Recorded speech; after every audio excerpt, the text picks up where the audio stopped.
नमस्कार। मौसम स्टेशन में आपका स्वागत है। आपको हम इस बुलेटिन में वो तमाम जानकारी देंगे जो मौसम के लिहाज से ज़रूरी है। देश में कहाँ कहाँ बारिश होने जा रही है, कहाँ कहाँ बिजली कड़क रही है और किन इलाकों में आने वाले दिनों में ज़बरदस्त बारिश होने की संभावना है।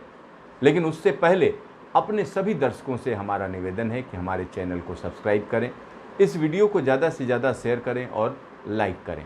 तो आइए शुरू करते हैं कि इस समय देश के अलग अलग इलाकों में मौसम का हाल क्या है। तो सबसे पहले नज़र डालते हैं सैटेलाइट इमेजरी में। तो यहाँ ये ताज़ा सैटेलाइट इमेजरी है जिसमें तमाम जानकारी है और यहाँ पर आप देख सकते हैं कि किस तरीके से उत्तर प्रदेश के एक बड़े इलाके में बादलों की धमाचौकड़ी है।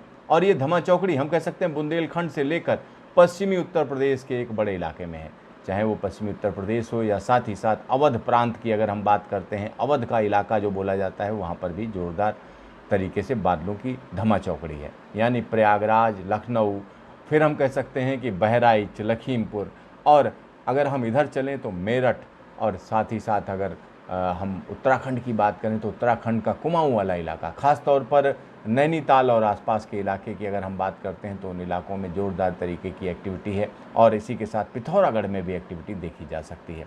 दिल्ली और आसपास की बात करते हैं तो हरियाणा के साथ साथ दिल्ली के कई इलाकों में रह रहकर बारिश हुई है। और यहाँ पर ये राजस्थान का इलाका है। इस राजस्थान के इलाके में अगर आप देखें तो जयपुर के हम कह सकते हैं पूरब में जो इलाके हैं उन सभी इलाकों में अच्छे खासे बादलों का जमावड़ा देखा जा सकता है। साथ ही साथ यहाँ अगर हम बात करते हैं ग्वालियर और आसपास के इलाकों में भी, तो वहाँ पर भी बादलों की ज़ोरदार एक्टिविटी है। और ये ज़ोरदार एक्टिविटी इसलिए है क्योंकि यहाँ पर एक सर्कुलेशन है और इस सर्कुलेशन की वजह से इस इलाके में बादलों की धमाचौकड़ी बनी हुई है। और इसी के साथ अगर हम देखें तो हम कह सकते हैं मध्य प्रदेश के, यानी ख़ास तौर पर पूर्वी मध्य प्रदेश में एक एक्टिविटी चल रही है इस वक्त, और साथ ही साथ छत्तीसगढ़ के इलाकों में भी बादलों की आवाजाही बनी हुई है। बिहार की बात करें तो बिहार में भी एक्टिविटी लगातार देखी जा रही है। दक्षिण बिहार के इलाकों की बात करें तो वहाँ पर बादलों की आवाजाही ज़ोरदार तरीके से चल रही है। तो ये स्थिति बनी हुई है। और इसमें दूसरी तरफ अगर हम देखें तो पंजाब और पश्चिमी राजस्थान की बात करते हैं, गुजरात की बात करते हैं, तो यहाँ ना के बराबर बारिश है। मतलब आप ये नहीं कह सकते हैं कि इन इलाकों में हल्की ही बारिश हो रही हो, हल्की बारिश भी नहीं है। और यही स्थिति हम कह सकते हैं दक्षिण भारत के कुछ इलाकों की है। और यहाँ पर अगर हम केरल की बात करें तो केरल में कुछ इलाकों में रह रहकर बारिश हो रही है। इसी के साथ अगर हम पूर्वोत्तर भारत की बात करें तो पूर्वोत्तर भारत में एक्टिविटी धीरे धीरे बढ़ रही है। तो ये स्थिति अभी की है, यानी सैटेलाइट इमेजरी जो दिखा रही है वो बता रही है कि किस तरीके से बादलों का जमावड़ा है और किन किन इलाकों में बिजली कड़क रही है। अगर हम उसकी बात करें तो आपको ये देखने में और आनंद आएगा, आपको समझ में आएगा कि किन किन इलाकों में ज़ोरदार तरीके से बिजली कड़क रही है। बादल का और बिजली का चोली दामन का साथ होता है। लेकिन इस बार के मानसून की अगर हम बात करें तो इस बार के मानसून में बिजली की गड़गड़ाहट बहुत ज़्यादा है। और अमूमन होता यह है जब मानसून की शुरुआत होती है तो प्री मानसून एक्टिविटी में बिजली की गड़गड़ाहट ज़्यादा होती है, बिजली गिरने की ज़्यादा घटनाएं होती हैं। लेकिन इस साल की अगर हम बात करें तो इस साल पूरे मानसून में हम कह सकते हैं लगातार बिजली कड़कने की स्थिति बन रही है। और इस समय की बात करें तो देश के एक बड़े इलाके में बिजली कड़क रही है और यहाँ पर आप देख सकते हैं कि किस तरीके से बिजली की गड़गड़ाहट ज़बरदस्त तरीके से है। ये देखिए, ये राजस्थान के इलाके में गड़गड़ाहट चल रही है। साथ ही साथ ये गड़गड़ाहट सिर्फ जो राजस्थान नहीं, पश्चिमी मध्य प्रदेश में भी है और पूर्वी मध्य प्रदेश के एक बड़े इलाके में बादल गरज रहे हैं और बरस रहे हैं। साथ ही साथ यहाँ पर आप देख सकते हैं, हम कह सकते हैं बहराइच और आसपास के इलाकों में ज़बरदस्त तरीके की लाइटनिंग चल रही है और यहाँ पूर्वी उत्तर प्रदेश के एक बड़े इलाके में लाइटनिंग चल रही है। पाकिस्तान की बात करें तो देखिए पाकिस्तान में भी ज़ोरदार तरीके की लाइटनिंग हो रही है और यहाँ कई इलाके ऐसे हैं नेपाल के जहाँ पर लाइटनिंग देखी जा सकती है। और साथ ही साथ झारखंड में भी लाइटनिंग चल रही है।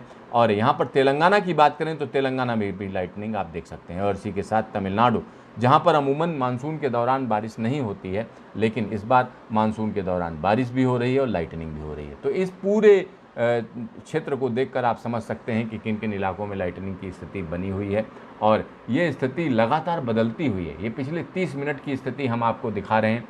तो आखिरकार इस बार का मानसून क्यों अलग है, किस वजह से अलग है? अभी की बात करें तो मौसम विभाग का कहना है कि 10 तारीख से कई इलाकों के लिए मानसून छुट्टी पर जा रहा है, यानी मानसून में ब्रेक है। कैसे ब्रेक है? क्योंकि बहुत से लोग कहते हैं अरे मानसून का सीज़न है, बारिश होनी चाहिए, पूर्वी राजस्थान में हुई तो पश्चिमी में क्यों नहीं हो रही है?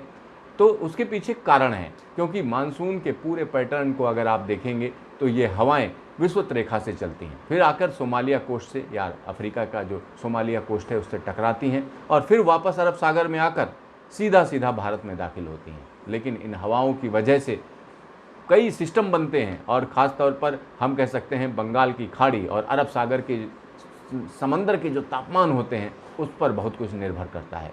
और ये पूरा का पूरा जो मानसून का सिस्टम है ग्लोबल सिस्टम है, दुनिया में कहीं कुछ होता है तो मानसून पर निश्चित तौर पर असर पड़ता है। तो चलिए आपको हम बताते हैं इस समय की स्थिति क्या है और जो ग्लोबल मॉडल्स हैं वो क्या कह रहे हैं, किस वजह से कहाँ कहाँ हवाएं चल रही हैं। चलिए आपको हम दिखाते हैं कि इस समय मानसून की दशा दिशा क्या है। तो यहाँ आप देख सकते हैं मानसून की दशा दिशा क्या है। जैसा मैंने आपको बताया था, ये हवाएं देखिए किस तरीके स्पीड से चली आ रही हैं और सोमालियन कोस्ट से टकराकर और ये इंडिया की तरफ आ रही हैं, भारत की तरफ आ रही हैं और भारत की तरफ आकर ये हम कह सकते हैं गुजरात कोस्ट, सौराष्ट्र, कच्छ को पार करती हुई मध्य भारत तक पहुंच रही हैं और उसके बाद आगे जाकर ये देखिए ये हवाएं एक बड़ा लंबा सफ़र तय कर रही हैं और इधर से अगर आप देखेंगे तो पाकिस्तान के ऊपर से होते हुए उत्तर पश्चिम भारत में पहुंच रही हैं।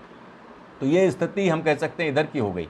लेकिन जो वेस्टर्न घाट से हवाएं टकरा रही हैं वो देखिए टकरा रही हैं और फिर यहाँ पर क्या है, एक हम कह सकते हैं कि कहीं ना कहीं एक एक्सिस बन रहा है। यहाँ पर दो हवाएं मर्ज कर रही हैं, कुछ हवाएं यहाँ से चलकर और बंगाल की खाड़ी को पार करती हुई फिर हिमालय की तरफ पहुँच रही हैं और कुछ हवाएं क्या कर रही हैं, यहाँ से आ रही हैं और ये एक पूरा एक्सिस बन रहा है। यहाँ पर एक एक्सिस बन रहा है और इस एक्सिस का मतलब ये हुआ कि दो हवाएं इसमें टकरा रही हैं, बंगाल की खाड़ी से और अरब सागर से जो हवाएं आ रही हैं वो टकरा रही हैं और इसी वजह से इस इलाके में एक्टिविटी बढ़ जाएगी।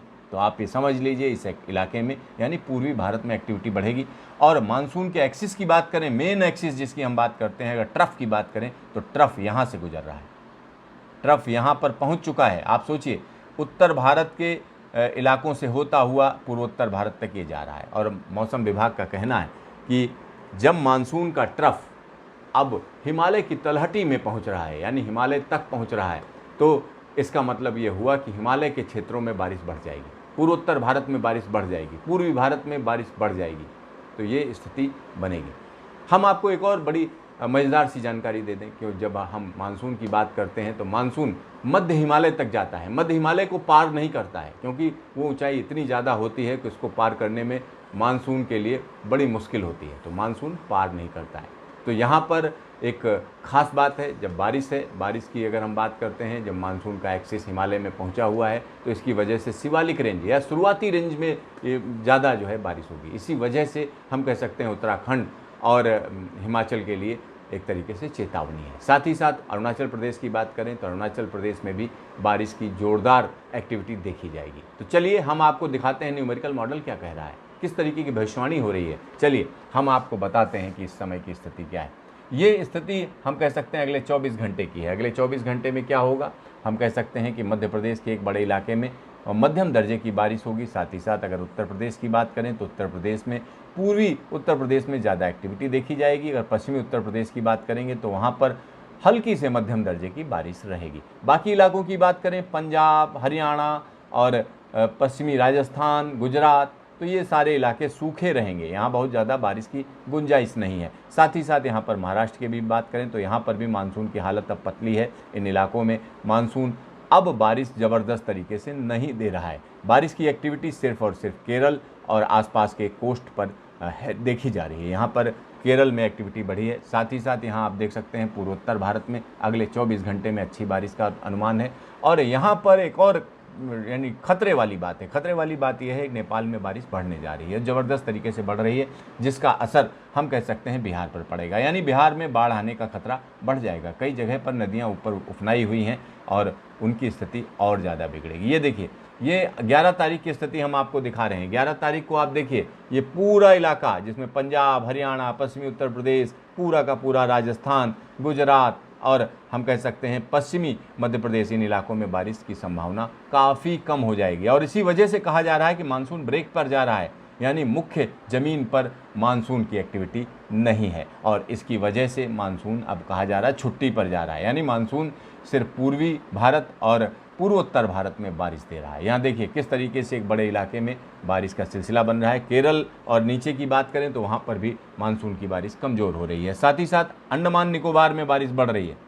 ये जो स्थिति हम दिखा रहे हैं अंडमान निकोबार की दिखा रहे हैं। उसके बाद की बात करें यानी 12 तारीख की बात करें तो आप यहाँ साफ साफ देख सकते हैं पूर्वी उत्तर प्रदेश के साथ साथ में बिहार में ज़बरदस्त तरीके से बारिश बढ़ जाएगी और झारखंड में अच्छी बारिश देखी जाएगी। और पूर्वोत्तर राज्यों की बात करें तो कई जगह यहाँ फ्लड सिचुएशन पैदा हो जाएगी, क्योंकि इस समय जो स्थिति है उसमें यही कहा जा सकता है कि ज़बरदस्त तरीके से पूर्वोत्तर में बारिश बढ़ने जा रही है। और अब अंडमान निकोबार की बात करें तो यहाँ पर भी जोरदार तरीके से बारिश बढ़ रही है। और ये एक्टिविटी देखिए 13 तारीख को भी है। पहाड़ों पर लगातार जो है ज़बरदस्त तरीके की बारिश हो रही है। बिहार में झमाझम बारिश का सिलसिला रहेगा। साथ ही साथ सिक्किम की बात करें जोरदार बारिश, भूटान की बात करें ज़बरदस्त बारिश, और पूर्वोत्तर भारत में भी ज़बरदस्त बारिश रहेगी। तो आप देखिए पूर्वी भारत यानी इधर का भारत और पूर्वोत्तर भारत, इन दोनों जगहों पर ज़बरदस्त तरीके की बारिश देखी जाएगी और ये स्थिति लगातार बनी रहेगी। ये 14 तारीख की स्थिति हम आपको दिखा रहे हैं, यानी पूर्वी उत्तर प्रदेश से लेकर बिहार और बंगाल के इलाकों को बात करें तो साथ ही साथ पूर्वोत्तर भारत की बात करें तो ज़बरदस्त बारिश। ये देखिए आगे भी है 15 को, फिर 16 तारीख की स्थिति देखिए क्या चल रही है। और ये देखिए 17 तारीख को हम कह सकते हैं उड़ीसा यानी पूर्वी भारत में ही एक्टिविटी ज़्यादा है। आप देखिए ध्यान से देखिए पूर्वी भारत में एक्टिविटी ज़्यादा है और ये एक्टिविटी का सिलसिला लगातार चलता रहेगा। और जब मध्य भारत में एक्टिविटी आएगी तो हम कह सकते हैं 19 तारीख के आसपास मध्य भारत में एक बार फिर से एक्टिविटी देखी जाएगी। तो कुल मिलाकर हम कह सकते हैं कि आने वाले 10 दिन पूर्वोत्तर भारत और पूर्वी भारत के लिए ज़बरदस्त होने जा रहे हैं। कई इलाकों में बहुत ज़बरदस्त बारिश होनी है। बिहार के लिए अगर हम बात करें तो बिहार के लोगों को सतर्क हो जाना चाहिए, क्योंकि नेपाल में भी बारिश बढ़ेगी, बिहार में भी बारिश बढ़ेगी, झारखंड में भी बारिश बढ़ने जा रही है, पूर्वी उत्तर प्रदेश में भी बारिश बढ़ने जा रही है। तो कुल मिलाकर हम कहें तो अभी यानी मुख्य भूमि के लिए, यानी मुख्य भूमि क्या हम कह सकते हैं उत्तर पश्चिम भारत और दक्षिण भारत के लिए मानसून ब्रेक पर जा रहा है, लेकिन पूर्वी और पूर्वोत्तर भारत के लिए झमाझम बारिश का टाइम शुरू हो रहा है। और ये हम कह सकते हैं तकरीबन 10 दिनों का वक्त होगा जब पूर्वोत्तर भारत और पूर्वी भारत में जोरदार बारिश होने जा रही है। तो देखते रहिए मौसम स्टेशन, फिर मिलेंगे दोबारा।